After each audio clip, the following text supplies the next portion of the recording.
Illegal gold mining in Brazil has been a destructive and unethical practice affecting the Amazon since the 70s. The unlawful mining processes strip the land of its natural resources and pollute nearby systems like rivers and streams.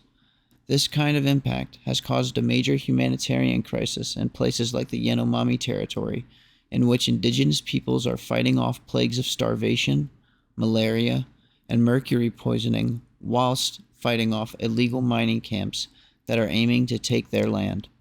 In this video, I will explore how illegal mining has changed from when it started in the 70s, and how now it is still a prominent issue that the Brazilian government is tackling as their indigenous populations are under attack.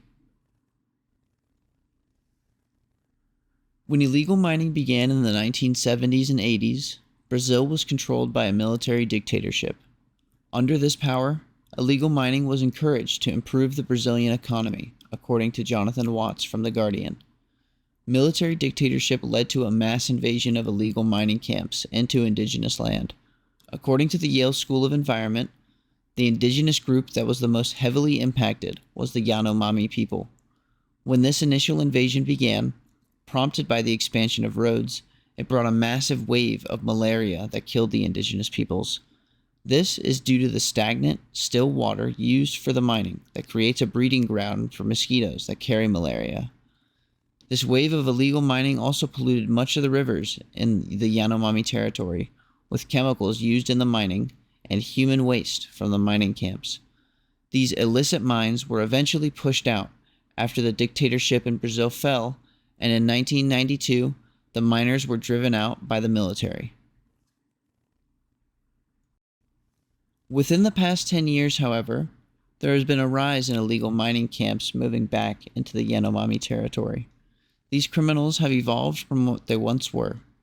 Funded by cartel groups and larger crime syndicates, the illegal miners have funding to control areas of the Amazon. The New York Times released an article describing that over 61 illegal airstrips have been established on protected lands in Brazil to facilitate and transport supplies for these illegal mining camps. That is just within the protected lands of the Yanomami people. There are more than 1,200 other unregistered airports within the Brazilian Amazon that allow for the transportation of supplies for the miners. Let's take a few steps back as to why these illegal mines are popping up in the first place. What can be so valuable that it will cause people to overthrow militaries and control and destroy protected lands at the cost of thousands? The answer? Gold. This isn't just the gold we wear in the form of jewelry. All of the gold that companies like Apple, Tesla, Samsung, Microsoft, Intel, Sony, Volkswagen, Ford, and General Motors are using in products people use worldwide. A report by the Amazon Watch titled Blood Gold describes how 2 legal refineries are under investigation for buying and selling illegal gold mined in places like the Yanomami territory. They buy unlawful gold cheaply to fuel the consumerism of the rest of the world. This makes it highly profitable for the illegal miners, leading to the recent influx. The following video is by Al Jazeera, and it documents Brazil's health crisis and how the illegal mining camps are affecting the Yanomami people.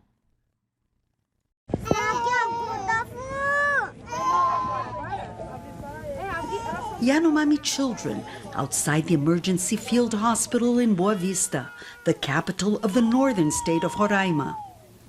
These are the lucky ones, rescued in time from the ongoing health crisis in Brazil's largest indigenous territory. Both old and young Yanomami have been dying in their villages from hunger and disease, despite living on protected land the size of Portugal in the heart of the Amazon rainforest. The onslaught of illegal mining has polluted our rivers with mercury, destroying our forest and livelihood. We cannot fish, we cannot drink water, we cannot bathe without getting sick. Junior Yanomami is responsible for indigenous health Every day, he receives shocking pictures from the Yanomami villages and desperate cries for help. Like this one from a man who walked 4 days in the jungle to send an urgent message. There are 5 children who are so sick they can't even walk, he says. Send us a helicopter. We have no medication to treat here. Nothing. Helicopters are being sent to take supplies, rescue the sick, and chase away the illegal miners. But this is something new. During the past 4 years, former President Jair Bolsonaro has ignored and even encouraged the invasion of indigenous territories.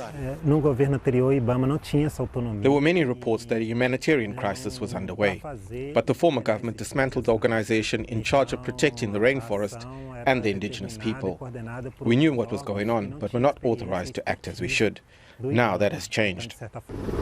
In the last 2 weeks, there have been daily flights to destroy equipment used by the illegal miners.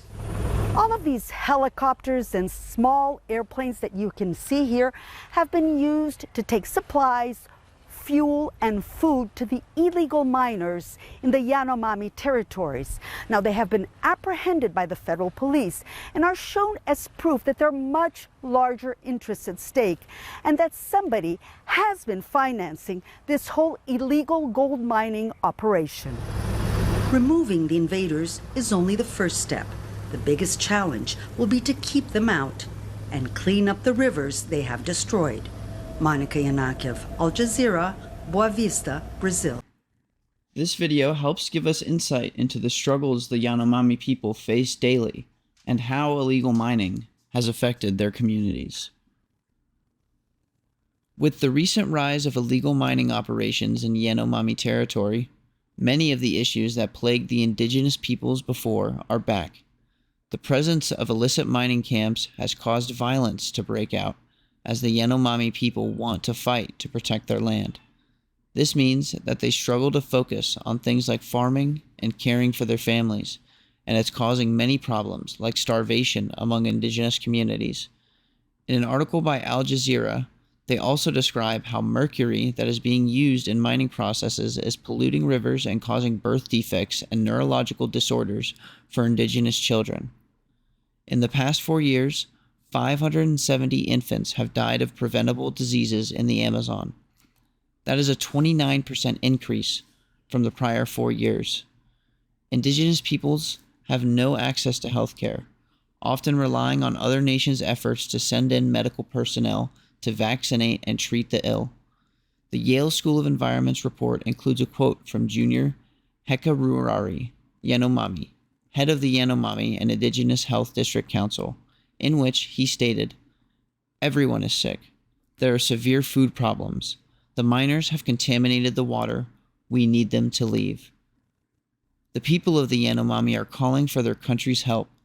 With the expansion of criminal mining networks, which are funded by large crime groups like the cartel, they can easily overpower the indigenous peoples with force. It is up to the Brazilian government to bring back their promises of protection and help the indigenous communities to push out the crime syndicates that are controlling their land and killing their people. If illegal mining continues, it will only do more damage to the land through deforestation and pollution, and it will kill off the indigenous people of those lands. Luckily, Brazil has begun to take action. The recent president, Luiz da Silva, has set a goal for zero deforestation, and at the top of his priority list is the protection of indigenous peoples, as he believes they are, and quote, "are guardians of our rivers and forests and a fundamental part of our greatness as a nation." This is a significant shift, as ever since the European invasion of South America, Brazil has primarily focused on extracting and exporting its resources to gain wealth. The government has begun to enact humanitarian reparations, such as food packages being flown and delivered to over 30,000 indigenous peoples. These actions, paired with military support, will hopefully end illegal mining in Brazil. Silva is using a militarized strategy to push out the illegal miners. By sending in the military to destroy and push back mining camps, there has been a decrease in the growth rate of mining. But the physical force can only go so far. Insight Crime points out that while they may have some immediate success in slowing the growth of illegal mining, these strategies fail to address systemic issues. This includes the impoverishment of those living in these territories, which ultimately pushes them to partake in illegal mining as the only economic option available to survive. They need to initially reestablish state presence in those areas to better help and protect the people of those lands. To summarize, illegal mining has done damage to not only the land but the people of the Brazilian Amazon and the Yanomami. It has only evolved to become more rampant today. In the 70s and 80s, illegal mining camps began to sneak into indigenous territories to set up camps under support from the government until they were pushed out in 1992. Then, with the technological explosion of the 21st century, the demand for gold has caused crime syndicates and cartel organizations to move back into indigenous lands to continue illegally mining for gold. Now, they have the technology and power to control much of the land and keep the state out, as we see in their control of the airports. The illegal miners strip the land of its natural resources permanently and pollute their surroundings, causing diseases like malaria and mercury poisoning issues that are currently plaguing the Yanomami people. With recent government action and exposure of the subject, hopefully the government will push the illegal miners out as they did once before and secure the land as protected for the indigenous communities that live within them. However, they need to address the root systemic issues that are plaguing the people of these indigenous lands in order to permanently end illegal mining.